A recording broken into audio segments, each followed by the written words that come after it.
You're listening to the North Carolina Food and Beverage Podcast, coming to you from the Kitchen Studios, located high atop the historic Raleigh building, located in the heart of downtown Raleigh. The NCF&B Podcast takes you behind the scenes of North Carolina's food and beverage industry. Follow us on Twitter and Instagram at NCFBPod. This episode is sponsored in part by Food Scene. That's foodseen.com. Providing professional photography, social media management, video production, and website design. That's Food Scene. And now, the sommeliers to the stars, the barbacks in your backyard. It is Max and Matt. Hello, and thank you for listening to the North Carolina Food and Beverage Podcast. I am your co-host, Max Trujillo. And I am your co-host, Matthew Weiss. And today we are sitting with a member of the Brewtang clan. That's right, he is a Cicerone and the creator of Ancillary Fermentation, Mr. Sean Mckinney. Hey. Welcome. What's up? Welcome back, man. Thanks, dude. So, Brewtang clan, is that like a real thing? I like that. I've heard it before. I thought you wrote that. Oh, maybe. I don't know. I'm pretty sure that's a quote of yours. It could be. I wish I was clever enough to create that. It is a quote of yours from like Walter Magazine or somebody did something on you, and you said, "We're trying to establish the new Brewtang clan." And I went, "Yeah, that's pretty awesome." Wow. I don't even, You're so cool. Words just come out of my face sometimes, and I just have a hard time keeping track of them. He forgets more cool shit than I will ever say. Yeah, right? Yeah. Well, speaking of words, let's jump in right there with the ancillary. So I had to ask Alexa, hey, Alexa, what does ancillary mean? I had to ask her how to pronounce it. That's a thing. That's a real thing. That happens all the time. Ancillary as opposed to ancillary, which I was like, no, I know that's wrong. It's not ancillary. So now I just think of the legendary Yosemite photographer mixed with Jack Tripper's best friend on Three's Company. Ancillary. Yeah. Ancillary. Yeah. Ancillary. Yeah. Okay. That's great. I asked good old Alexa, what does ancillary mean? And she said subordinate.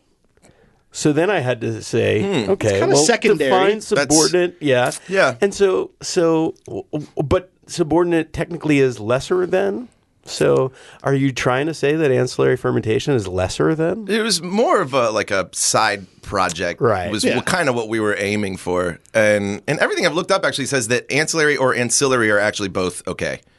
Either pronunciation's fine. Caribbean. One is more British in nature, and the other one is how we say it here in America, which is ancillary. You know that. Yeah. Well, Matt and I try to keep it very highbrow British on the show. Yeah. So Right. Ancillary fermentation. We speak the King's English. We looked at it as like this is an ancillary project too, because so many of us work or have worked for Bond. Yeah. Bond Brothers Beer Company based out of Cary. Yep. And so this started as our little this is our little ancillary beer project. Yeah. And that's where we first met you, at least on the podcast. Yeah. Yep. Still ranks as one of our top listened to episodes, the Bond Brothers episode with you and Whit. That's cool. Yeah. Episode 44, I want to say, something like that. Yeah, it was crazy. I mean, that right there just was a proof of, at the very least, since most of our listeners are from North Carolina, that North Carolina really cares and is very interested about, A, about beer. Yep. B, about where beer is going, because at the time, Bond Brothers was pretty new and was just named one of the top breweries in USA Today to look out for. The top. Yeah. And so I think there was the buzz was there, so everybody was really interested. But then that leads to now you, your team, just get the same. It's the same distinction. Yeah. Same distinction. Ancillary Fermentation was named by USA Today as the top 10 new breweries. Top 10 new breweries of the last 3 years. Yeah. And you technically don't even have a real brewery, or no, we don't even have there's not even a space. We do pop-ups. We pop up in other people's places. Yeah. Yeah, let's set that for people who might have not ever heard of you. Yeah. So you guys you were essentially a pop-up brewery. Mm-hmm. You do one beer per month, and every month you do a pop-up, and you also donate part of that to a new charity every month as well. Yep. Yeah. Yeah, so we do, since we don't have a brick and mortar, this was just sort of our way of getting in front of people especially in the market is so competitive nowadays. Like the beer segment is it's insane. And we're so spoiled here in North Carolina. We get so much amazing beer between the breweries that we have and the ones that we don't have here that we just get into the market. It's awesome. And so that, like the pop-up situation, so much of this is just creative constraint. The pop-up thing is really our way of getting in front of people in sort of a fun and different way. Yeah. So how is ancillary fermentation different than Bond Brothers? Well, so how is it different with people, and then how is it different stylistically? Let's start with the people first. Sure. Yeah. Okay. Great. Thank you for that, because my head immediately was flooded with all of the but there's a lot. But people-wise, our team is Whit Baker, who's one of the owners of Bond, Andy Schnitzer, who's also one of the owners of Bond, Topher Fulton, who was the bar manager, and myself. Those are like the big similarities there. Okay. And then there's also a couple members of Fortnite who are also a part of the project, because our beer is brewed at Fortnite. Mm-hmm. Oh, okay. So we it's essentially like contract brewing, but so that's the. What's the format, at least, or that's the Voltron that makes up the layout? Yeah, those are the folks involved. Mm-hmm. The other differences are, like the fermentations are different. We're using 2 different yeast strains. We're sort of doing like a co-ferment, as opposed to Bond, which has a very specific one specific yeast strain that it uses for most of the beers that they're making. And then there's also the fact we don't have a brick and mortar, so we have to do these little pop-ups. And Bond gives to charity from time to time. Every one of our releases goes to a specific charity, and it changes from month to month depending on. So, and that follows everything through, like from the event to like when you go to the bottle shop and pick up beer.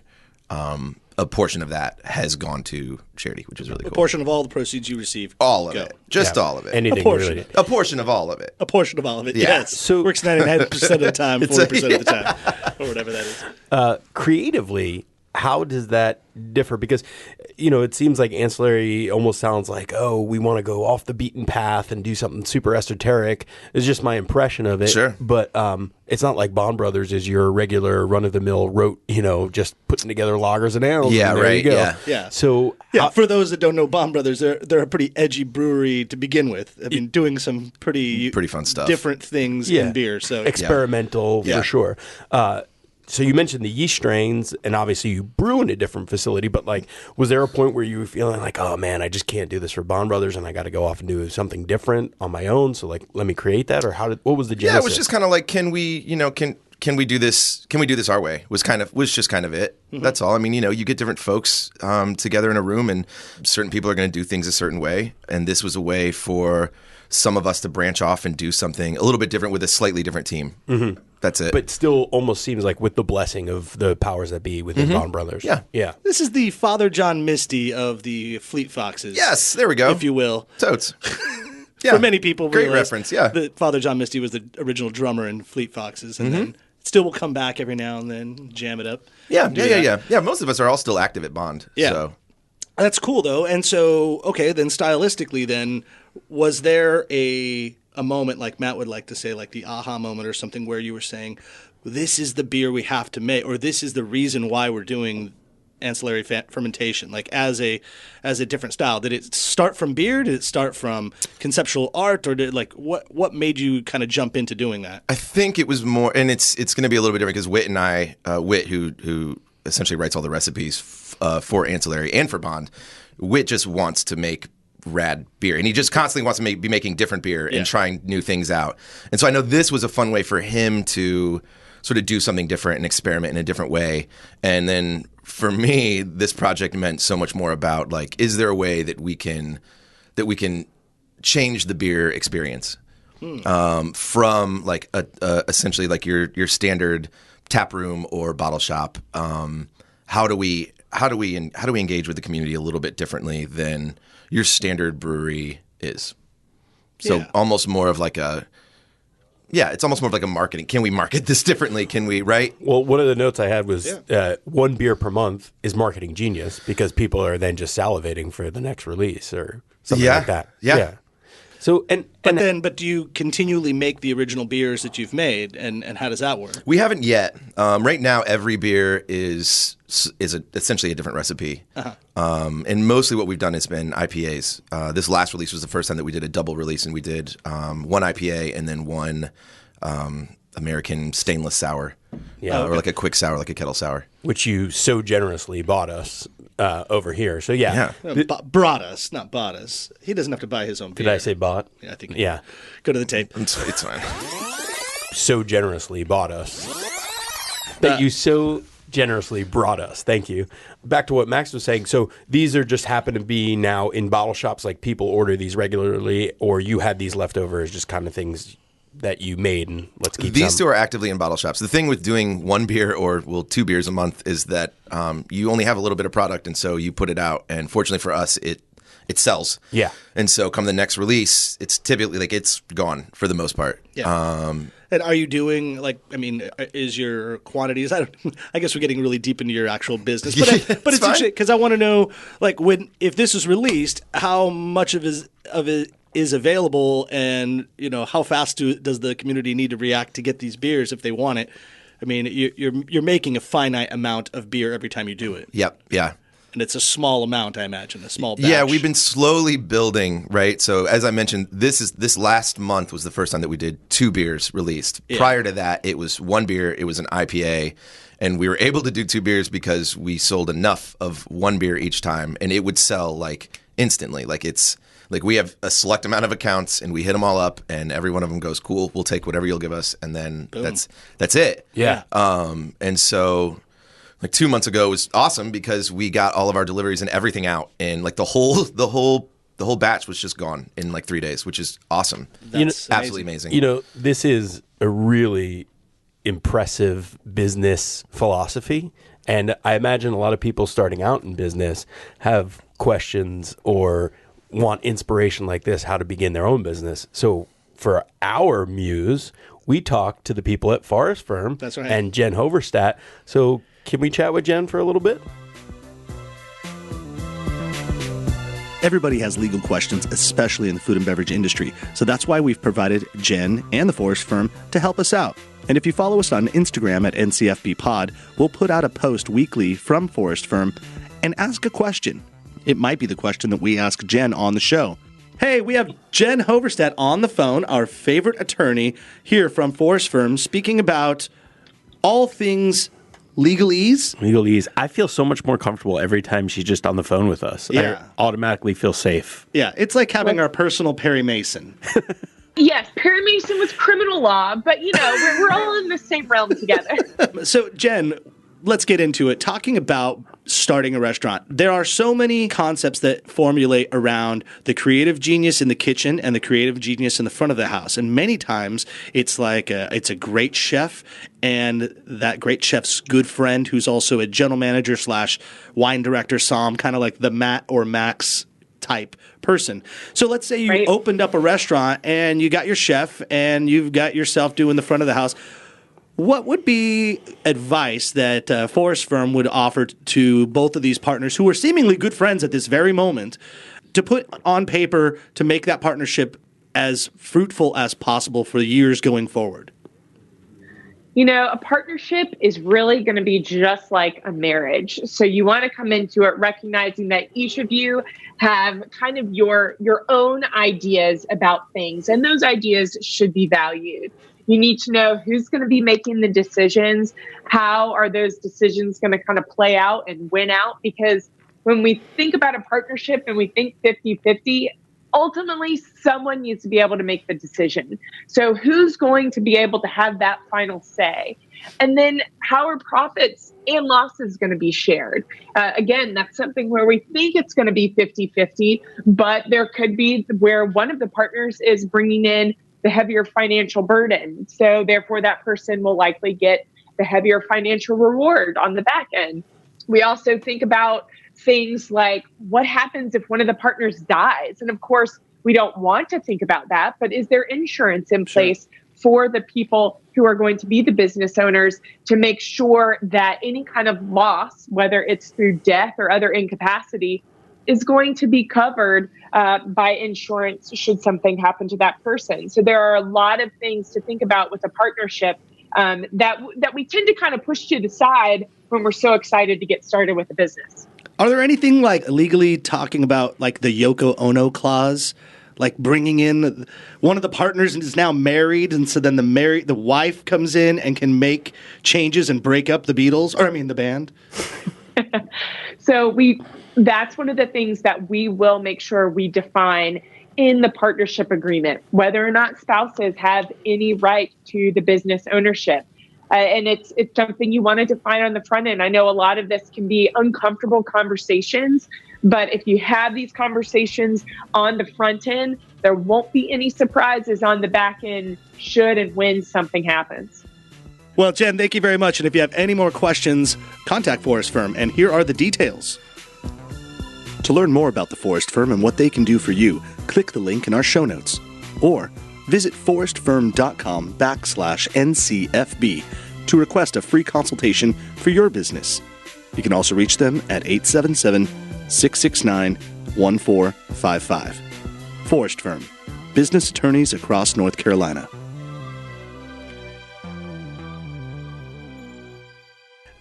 Do we ever get to see some of the original beers ever again? Are you ever bringing things back? Is it too early to say? Yeah, yes. I think it's too, I think it's kind of yes to both. Right. Like, we're still trying to figure it out, like what this looks like. A lot of what we've been doing is like, can we do this? Okay, yes, we can. Yes, we just did it. Okay, now what? And so that's kind of where we're at.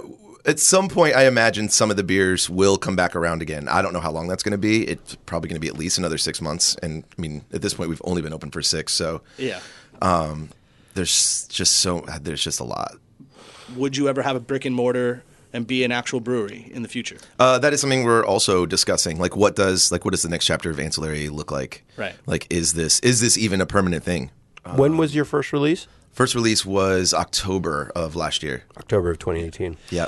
Because in itself being different or being a different experiential way, then I would assume that creating a brick and mortar would create a bunch of other problems of keeping yourself in that. How are we going to be a little different than for sure than everybody else doing it? So you're like, let's do skydiving suits with beer in our hands, and we're just like, no one ever touches the ground. Right. Yeah. Yeah. Why not? But and like, it'd have to be different. And right? that's right. And like every month is something different. Then. Hey, one guy had an idea and said, "Let's throw axes at walls." And you said, "What?" And then now it's a thing. And now it's a thing. National chain. Yeah. So doing that though, let's talk about where some of the brick and mortar places you've actually used to be your pop-ups in its inception, to give people kind of an idea. So your first one, that was located at the gas station was your second. That was the second one. The first one was Junction West. Junction West. That's who had been open, I think, for maybe 2 days when we went there. And of course, like the whole point of Ancillary, as I mentioned earlier, is like to get people out of bars and breweries and into new settings. And so we set up, they have a really beautiful event space, and we set it up kind of like an art gallery. The theme was like if you had an art show dedicated to cats, which is like it was sort of a nod at like the first time we ever talked about Ancillary. We were joking about starting like a cat meme brewery, and then we ended up getting a lot more serious and realized that is not that serious, and we should maybe think of something a little more broader than just cats as a theme. That was like the original logo, I think, of one of your beers, though, wasn't it? The cat in the suit. We did several iterations. Yes, there've been a few. It started off with cats. And then we got, like I said, we got a lot more serious. So the first one was set up like an art gallery. And then moving into the next event, which was Secondhand. Every event sort of has a theme. So Secondhand was the theme for that one. It was also the name of the beer. And we did a pop-up at the old abandoned gas station next to Char Grill on Hillsborough Street. Right. And we set it up like a used car lot. So we had like all of our cars were out front, and we had like the wacky wavy inflatable arm like tube guys. And we had a DJ who was spinning like old vinyl records, and we had Father and Sons and Nice Price come out to sell used vintage stuff, and it was a party. It was so much fun. And do you keg beer for that, or you give out cans? We change it up depending on the event. Some places it's better and cleaner to just hand out cans. So like the next event was at an active office center just outside the Beltline, and for that one, we definitely use cans because people are going to have to come in the next day and do office stuff. It's an active office, and so you didn't need like a whole tap room. We didn't set need up to. in the Yeah, corner. we didn't need to worry about having to adjust the jockey box or have to worry about beer spilling out all over the floor or wide open containers that are throwing beer everywhere. So well, and I love the quaintness of how you're coming up with these events, just because we're like Facebook friends or so. And Yeah. I remember you're just straightforward, like, "Hey, peeps, I'm looking for a really cool office space to do something fun." Yeah.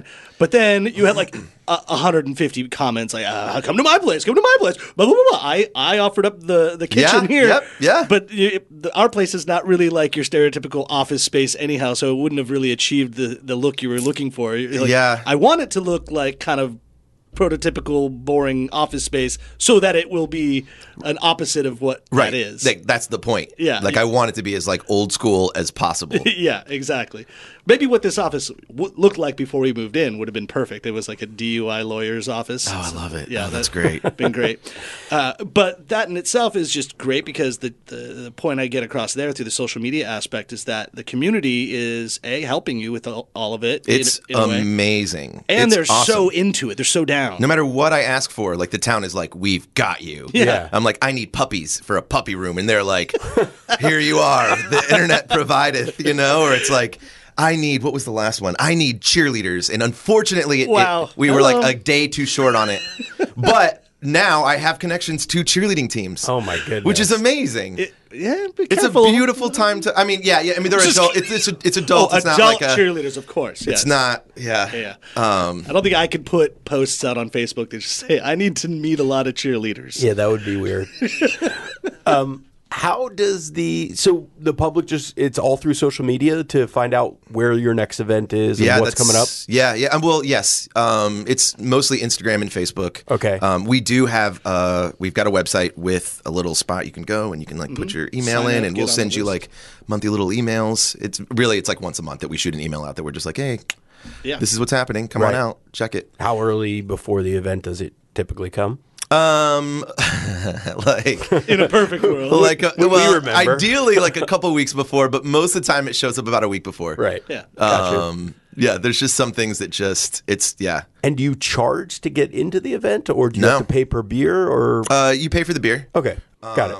And sometimes, depending on what else we have, we may have a coffee vendor or something out, or for the next one, Ex Voto, which is a taco pop-up will be there, and you'll pay individually for their stuff. But otherwise, outside of that, everything else is you come show up. Ex Voto is the new jam with Angela Salamanca and Marshall. Yeah. Marshall Ova, Gaio Polone, and Centro. So, that's fun in general because what they're doing is awesome. I think, and we had discussed this on another podcast, Raising Raleigh, which is new that I'm producing. So shameless plug, but you guys should check it out. Hosted by Bertel Shakar and Patrick Shanahan, but who is an old friend of yours from back in the day. Yeah.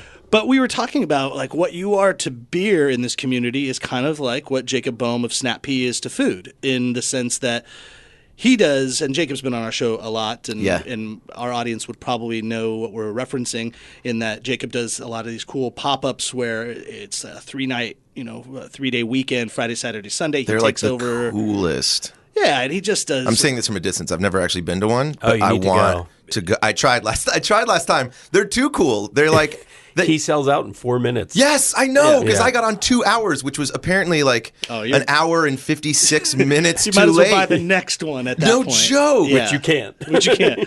But I know a guy. His name's Jacob Yeah. Boehm. I know him. So Jacob, get this guy into tight. your no, because dinners. I see that Snap Pea and Ancillary have to do something together, because so cool. that would be amazing. And since he doesn't ever provide alcohol unless the boys from the NCF&B help him with a particular event, that I think that would be a marriage made in some crazy pop-up heaven. Yeah, So cool. You guys need to do that. Seriously. Yeah, so we will connect the dots there, because Tight. that would be You heard really it here- fun. You heard it here first, folks. The other thought I had about the comparison to Snap Pea is that, unfortunately for Jacob, you can't go to a bottle shop or a retailer and just get his little in one little thing. However, with Ancillary, Yeah. you can. It's true. And I'm not sure if you're at the Triangle Wine Company, But it seems like it would be a good place for you guys to Matt be. is hitting all the sponsors Great. like this. Great. Triangle Wine Co. Go to so effortless too, trianglewineco.com. though. He slipped that right in. Oh, that was man. great. Good. Yeah, totally. If you don't have beer available there yet, then you should, because Triangle Wine Co. has 4 locations, all more on the western side of the triangle, if you will. All the way down there, Southern Pines. You go up to Holly Springs, keep going further north to Cary, and then all the way up there at Morrisville. You can buy online, you can have it delivered, or you can just sit down at their tap room and have a pint or have a glass while you're chilling out and talking with people. Yeah, they even have that little cool thing that is essentially like a Coravin for champagne. I forget the name of it, but you can get really high-end glasses of champagne for relatively small amounts of money, and it's pretty awesome. Also, don't forget to use the NCF&B promo code if you go. They'll give you 10% off. Yeah. Boom. There you go. Well, let's talk about that, though. You said there was a couple of bottle shops that were into it and said, yeah, we'll just take whatever you can make. Yeah, no, I mean, at this point, we have like, I don't even know how many accounts we have anymore. And Topher typically ends up dealing with the sales sides of things. Yeah. But essentially, like local restaurants and bars and some bottle shops will have it on there. You do a finite amount, you're almost pretty much sold out, which is great because then you can kind of steer the ship in a business sense. Like, okay, well, we're going to make X amount, we're going to sell it for X amount, so we're going to earn X amount. Yeah. And that helps kind of define the next project because you're monthly. And absolutely. What a good business to be in. Obviously, like everyone should do that. Oh, except for the fact that everyone can't sell their product before it's even made. Yeah, that's like I'm gonna make a viral video. It's, in a way, it's a similar way. It's like good luck trying to make that happen. But cool. To people that can make viral videos and then like kind of have a beat on it, then it's like their next video they already know will kind of be viral. Yeah, and then people are waiting. They're like, well, we have an audience now. People want to know what we're doing. So those cats playing piano, they know. Oh, I can't wait till that cat gets on that Wurlitzer organ. See what they can do. So, but that must be encouraging. Makes you feel good that you have an audience and you're able to create more. In the creation factor, I think that's where some of the loyalty lies. And I enjoy the artistry of what you're doing, the perspective of it is beer, but you yourself, Sean, are an artist and have always been in an artistic caliber. So when it comes to what we're seeing about ancillary fermentation, is that you? Is that you that does the graphics and the design, the branding? I steer it. Okay. It's kind of the way that I look at it. We have a really beautiful design team based out of Chicago called Stout Collective, and they are our branding and marketing team. Very cool. And I deal with them on a weekly basis, meet up, chat. Yeah. And essentially they ask, what do you need this month? And I'm like, I need posters, or I need branded water bottles, or like whatever. Yeah. And I just shoot it at them, and then they shoot stuff back to me, and I like thumbs up, thumbs down. And then as far as like the decor goes of the actual events, that's like 100% me. Yeah. So you speaking of the water bottles, because you did a pop-up at a CrossFit gym, is that right? Yeah, we did, yeah. So let's put these beers in water bottles and squeeze them into our mouths. Yeah, it was awesome. What a great idea. It's like that's the kind of workout that you want to go to. It was fun. Yeah, I had so many friends that were like, it was so neat to tell my friends that I'm going to a gym tonight. And I was like, awesome. I'm glad I could provide that for you. The anti-experience. That's it. Yeah. But that I think really helps paint the picture for our listening audience to understand, if you haven't been, that this is why you should go, because it's lighthearted, it's fun. You're not taking yourselves too serious. No. But the beer, and we have some right here, so we got to drink it. Yeah. The beer is kind of what it's all about, and you got to give props to Fortnite and to Bond Brothers in the sense that, and maybe the buzz about the beer probably wouldn't have happened had you not had as a good making beer team already. So then it was like, okay, well, it's been established. We know these guys know what they're doing. Right. So, and that was right. That was a lot of the point. Yeah, absolutely. I'll take some. Just for you listeners out there, we're about to try the Altered Perception. And this is, I guess, a double IPA technically. It's sort of a standard IPA. I mean, whatever that means nowadays. Yeah. We've been calling it a juicy IPA. Oh yeah. Because it's more in that realm, it's more aromatically driven than it is like super bitter on the palate. Mm. And just to give people like an eye for art, it's like a plum/purple can, and it's got this eyeball staring at you, or the pupil staring at you, and within the eyeball there's I don't know who that's supposed to be. It's actually this dude, right? Yeah, it is. Yeah. On the other can. So Okay. you had two. The Liquid Light Show was the other beer that you had just brewed for this. This. That is endeavor. juicy. Wow, And that's so, good. yeah, who are we looking at? Who's this dude? So we typically always have an element of found photography on our cans. Yeah. Found photography, meaning just things that you've seen that found you somewhere that you else. find at like a flea market or at a thrift shop or something like that. And then usually there's some sort of description about the photo or about the theme as opposed to whatever's in the beer on the can. Nice. Is this supposed to be the all-seeing eye, like in a modern interpretation or something Essentially. like that? Yeah. Okay. Yeah. Cool. That is That is. delicious, and it's not. So IPAs, for those that don't like IPAs, are probably if you're imagining what we're tasting right now, it's not that at all. It's not that big piney herbal Super hoppy. yeah, crazy in your face. This is pretty flavorful, but in more of like a fruit component. Absolutely. Yeah, it's juicy as you said. Mm-hmm. So how are you getting all those hops in there without getting those hops in the way of the flavor profile? So as well, I'm sure as you guys know, aroma affects what you taste so much more than even just the stuff that sits on your tongue. Yeah. So aromatically, we are using American hops that typically drive or lean more towards the tropical fruit side of things, the more like citrus or passion fruit, mango, overripe melon, that sort of thing. And then the juice factor comes in a lot because of we're using an acidulated malt, the first part of that word being acid. So it is an acidic, and so that as well as lactose, which is a sugar that doesn't ferment out. The combination of that sort of like big rounded sweetness and then like the acidity with the aroma, with those sort of like fruity aromas, kind of gives you this beer. Where does the corn syrup come in? Oh, yeah. We missed our Budweiser delivery of corn syrup didn't come in Everybody this but last them. month. Everybody but them uses corn syrup in their beers, right? Yeah. I think Miller and Coors just bought it all up this last go, and so we don't. So there's nothing left for we you. didn't have any of that. We had to use lactose.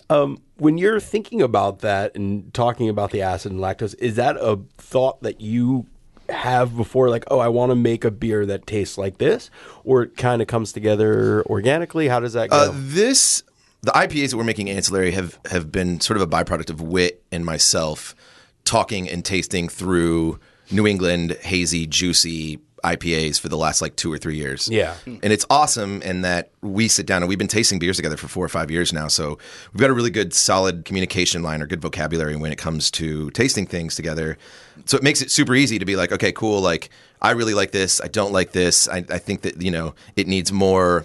It needs more acid malt. It needs more lactose. It needs less of this. And then Whit is amazing because he just has it all in his head, and you can kind of watch him. You can watch the numbers like start to like. Oh, if I add more of this, and then trickle down. The equations start to like line up and add up, and he like locks them away, and that's kind of where this came from. Okay, and is it the same scenario where he's doing a lot of the fermentation work and you're doing a lot of the blending work?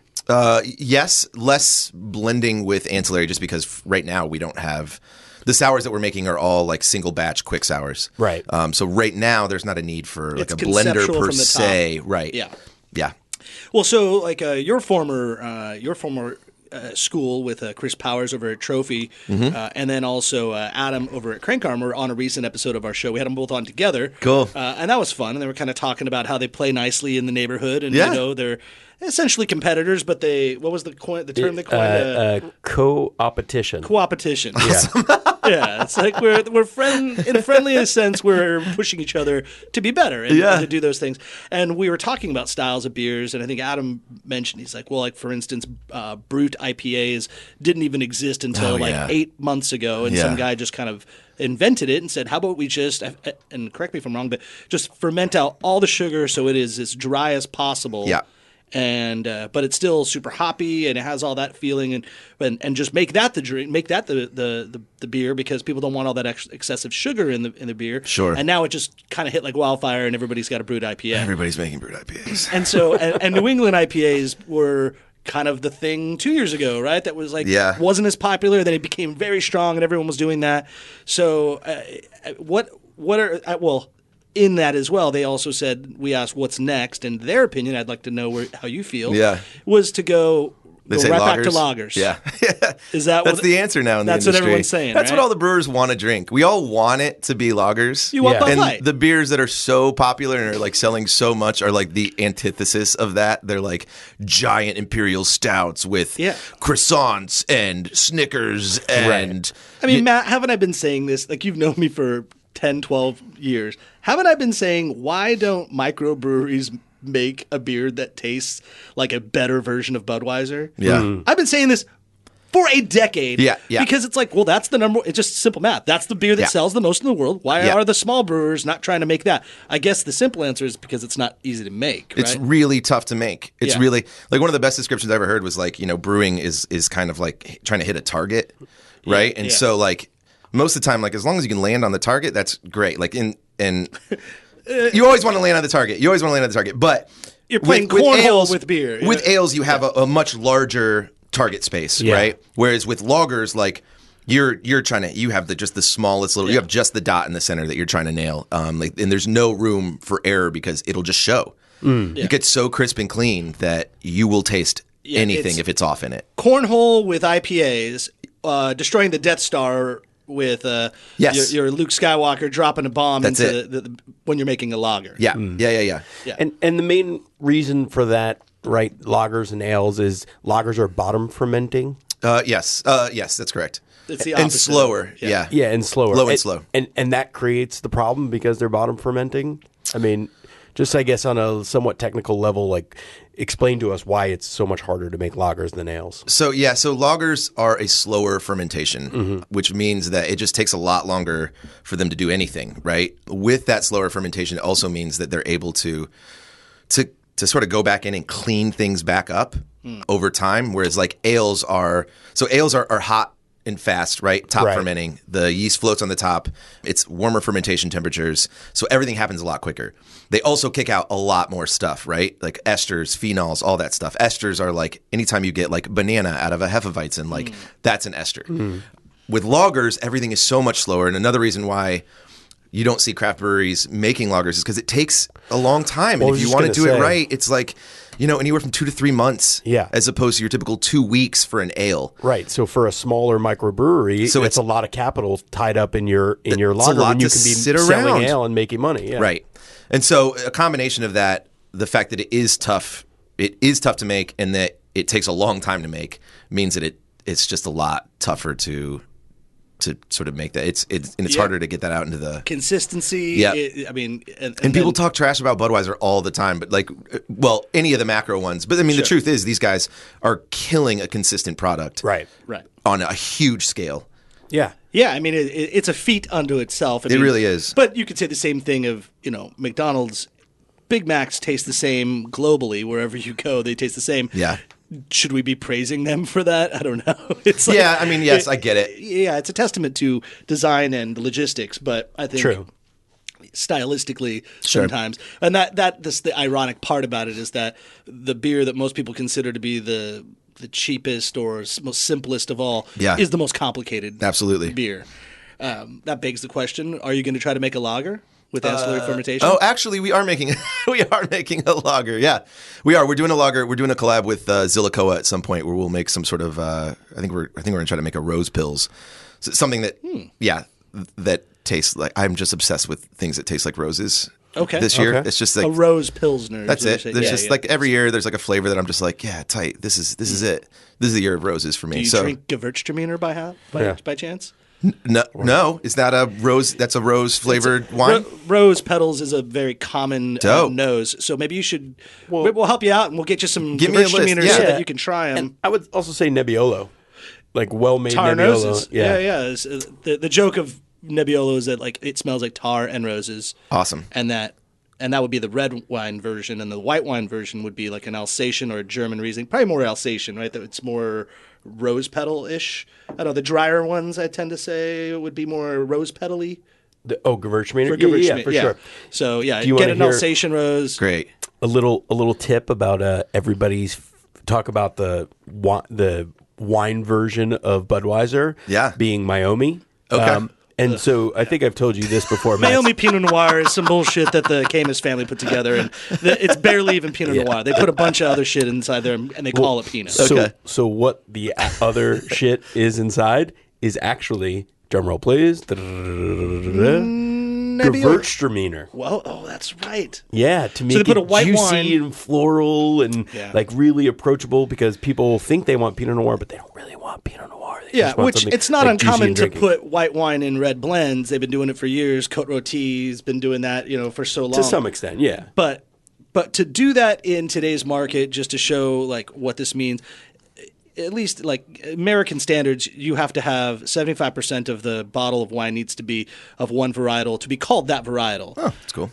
Which is fine. But then when you start getting deeper into things like Pinot Noir, off the record should be 100% Pinot Noir. I mean, you'd be kind of an asshole if you put something else into, like if you're making Burgundy, it is 100% Pinot Noir. That's the way it is. If you start putting other things in there, then you're really tainting it. So American winemakers know that they have this law that says, well, you only need 75%. So guys that make mass-produced wine like this and know really what the audience wants rather than what wine dictates it should have, can say, well, I can break the rules up to 25% of this entire bottling and I'm still following the rules. It's like, yes, you are, but you're bastardizing you're taking the nth level of it and ruining what it's intended to be. Yeah. Because you could take a Cabernet that's 75% Cab and then the balance is a little bit of Malbec, a little bit of Merlot, a little bit of Cab Franc, and it'll be delicious because that's kind of the way a good Bordeaux blend would be structured. But here, if you take 75% Pinot Noir and then throw some Syrah and some Gewürztraminer in it and call it Pinot Noir, You're a jerk. by shame You're a you. jerk. Not very transparent. So that's a lot of sommelier talk right there. Yeah. And I'm interested in what it's like to study and become a Cicerone. How intense is it? It's a lot. It definitely takes work. Yeah. It takes a lot of work. Well, there's four levels, which just seem like- comparable to some. Yeah. Well, there's 2 tracks for wine professionals. You Right. can do the We Set, which is a little bit more not restaurant focused and field. more in. It's more like nerdy sciencey, right? It's a little bit more intellectual because Okay. there's a lot of writing involved, and then the Court of Master Sommeliers, Right. which is more directed towards being in restaurants. Service, yeah, service. And this works. It's weird. Like the beer industry, first of all, the Cicerone program hasn't been around nearly as long as like the Cicerone program hasn't been around as long as the Somm program has. Mm-hmm. So it's still sort of a newer thing. And I think people in the industry are still trying to figure out where exactly it fits because it's not geared just for restaurants. Right. But that's kind of where you get the most benefit from it is like in a bar setting.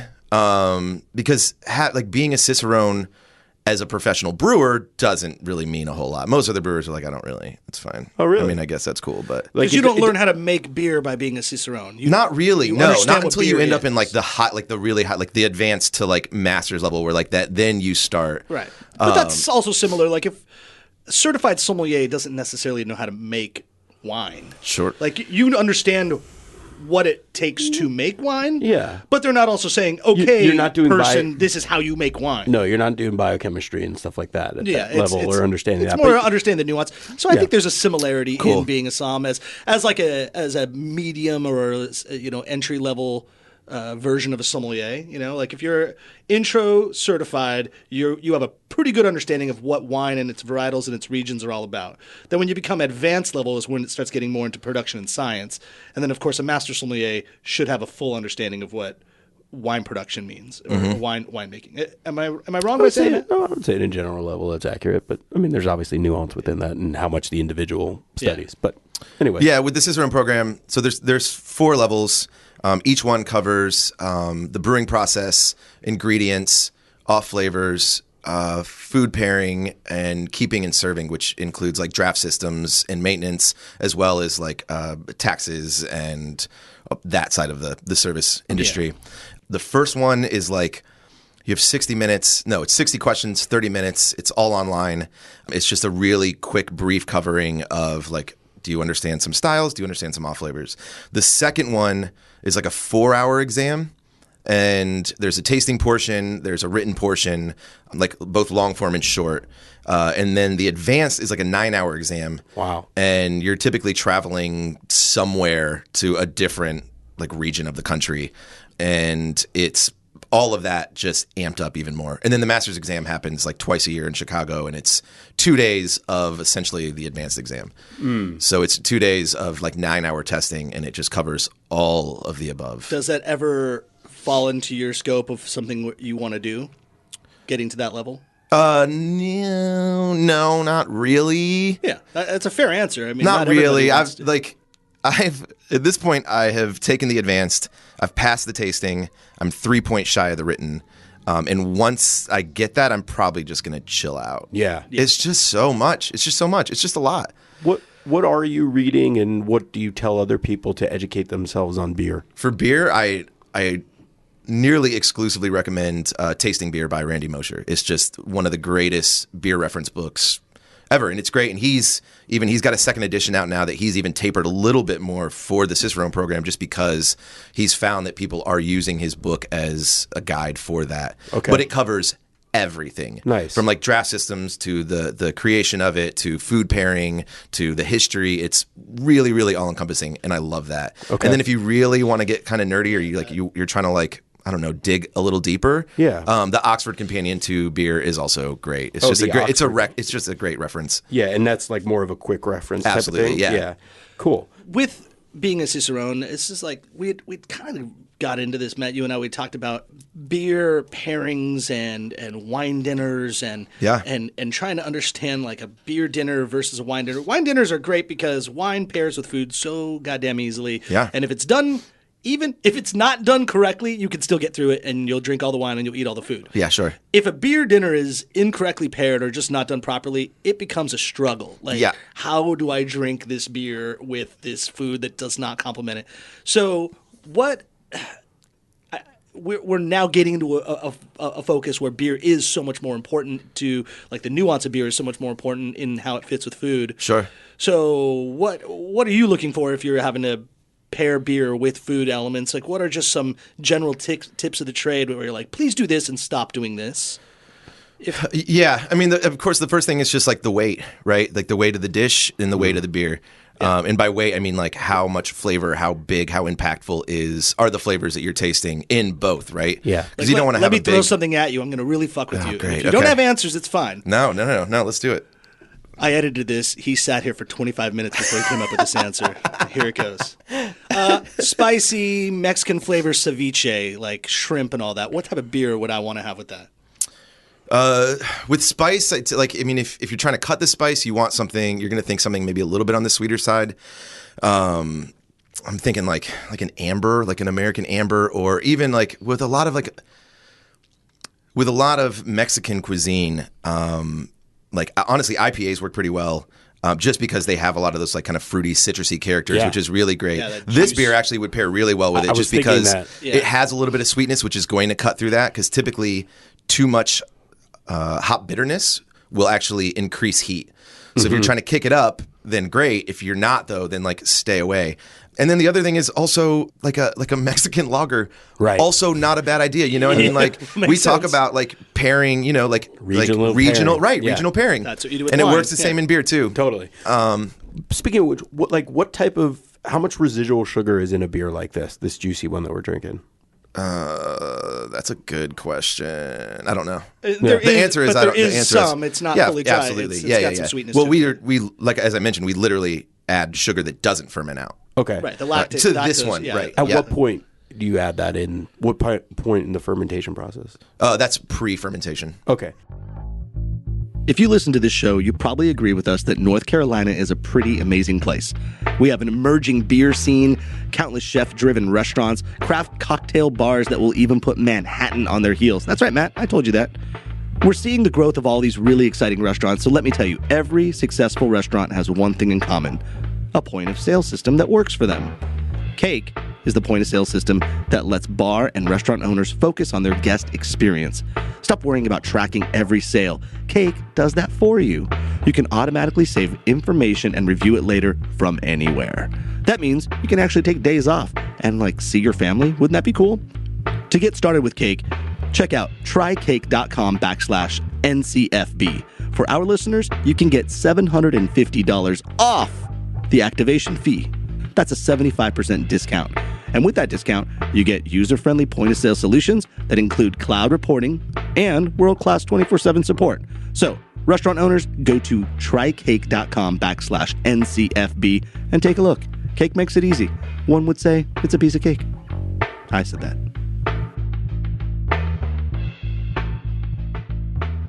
One last question for you in terms of, pairings is an awesome thing because I'm sure a lot of people are listening and like, oh, yeah, how do I pair my beer?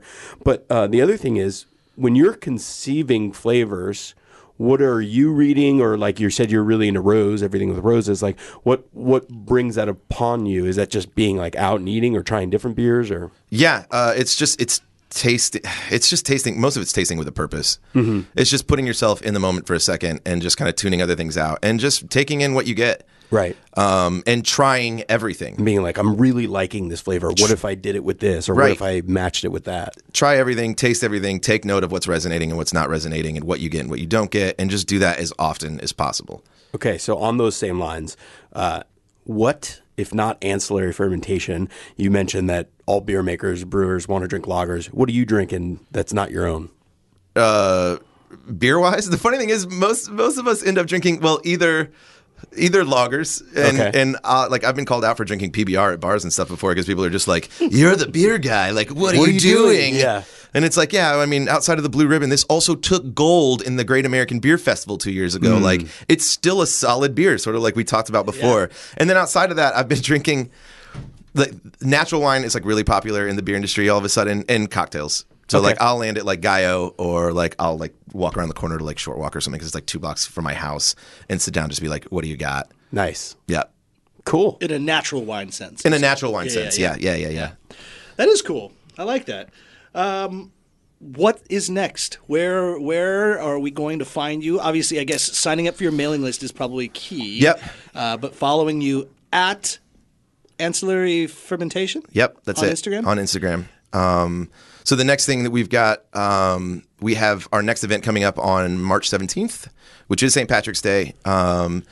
And as I mentioned before, Ex Voto is going to be there, which is a taco pop-up, which is amazing. We're going to be doing it at Anisette's larger location at 5 Points. Oh, okay. Which will be really fun. Outside of that, we've got, we're at part of the Juicy Brews Fest in Charlotte, which if you're a beer fan, Juicy Brews is put on by Hop Culture, which is this really amazing publication based out of New York. And they are doing sort of like a touring beer fest. This one's celebrating all things juicy, which will be really fun. That's going to be at Resident Culture, which is going to be great. And just in case people didn't remember, this is what ancillary means. Providing necessary support to the primary activities or operation of an organization, institution, industry, or system.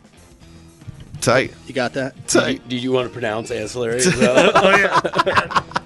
And this is how you pronounce it. Ancillary. That was great. Oh, I like how she was so soft and it was a different voice. Yeah. Like, the definition was like really rude and rough.